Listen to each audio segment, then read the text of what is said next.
The ancient Egyptian civilization lasted for over 3,000 years and became one of the most powerful and iconic civilizations in history.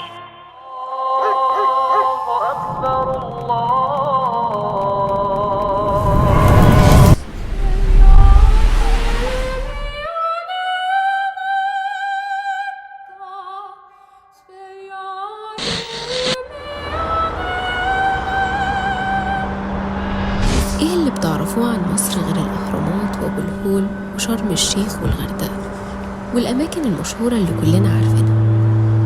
مصر فيها أماكن أثرية كتير محدش يعرف عنها حاجة، منها الأماكن اللي زرناها النهاردة.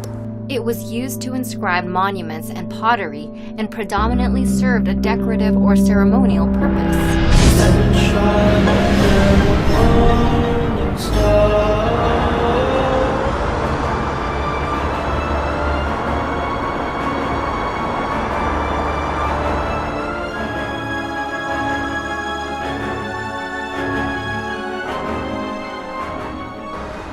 احنا النهاردة في القاهرة وبالتحديد المقطم، جايين علشان نشوف واحد من الأماكن الأثرية هناك كتير من الناس ما تعرفش عنه حاجة.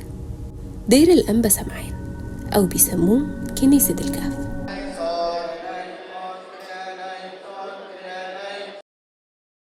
احنا دايما كل سنة بنيجي هنا بنحضر في العيد، بنحضر الجمعة العظيمة بالذات.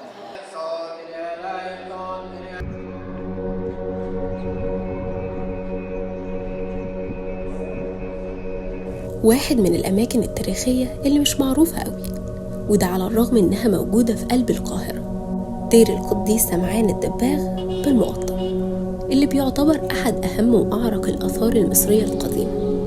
الدير ده بيعتبر تحفة معمارية نادرة، مش هتلاقي في العالم كله اللي موجود قدامنا ده. المكان بيعتبر مزار سياحي بيجيله المصريين والأجانب من جميع أنحاء العالم. دير قبطي أرثوذكسي محفور في قلب الجبل. المكان رهيب. اللي بيميز دير القديس سمعان إنه منحوت داخل صخور جبل المقطم، فأنت أول ما تشوفه هتحس إنه جزء من الجبل، وتحس إنه شاهد على تاريخ وحضارة المنطقة دي من مئات السنين. المكان ده اتبنى سنة 1969، وجت فكرة بنائه لما اكتشفوا المغارة اللي اتدفن فيها القديس سمعان الدباغ، وده عن طريق الصدفة. المكان ده اتسمى على اسم القديس سمعان، ده راجل مسيحي صالح، واتسمى بالدباغ لأن كانت مهنته صناعة الأحذية وطباخة الجلود، وكان واحد من القديسين بالكنيسة الأرثوذكسية القبطية.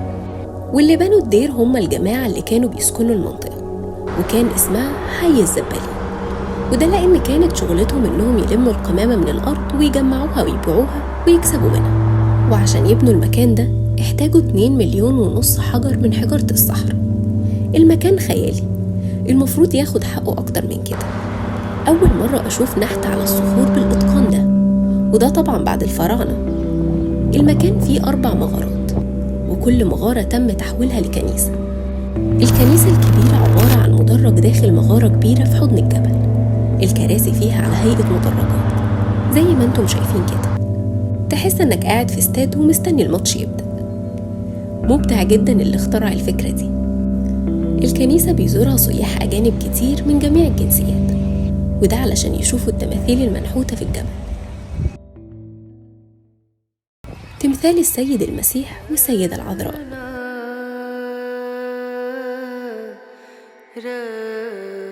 واللي نحتهم فنان بولندي اسمه روماريو، وده اللي اكتشف أثناء زيارته للكنيسة إن في صورة منحوتة على الحجر في الكهف شدت انتباهه. بس الصورة كانت ابتدت تختفي، فقرر إنه يقدم حاجة للمكان ده ونحت التماثيل اللي قدامنا دي. وده طبعا بعد ما استقر في مصر واتجوز بنت مصرية من الصعيد، ويعتبر عمل متحف للرسم في الكنيسة.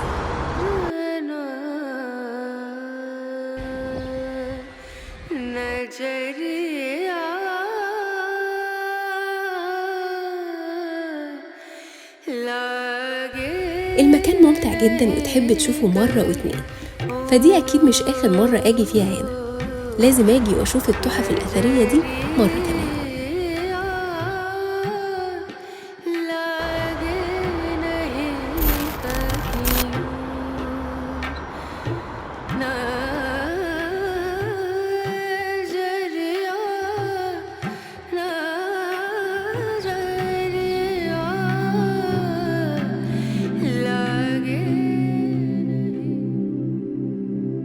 احنا دلوقتي في قصر المنستيرلي، مش ناس كتير قوي يعرفوا انه موجود، بالرغم انه تحفة فنية ومعمارية أثرية جدا.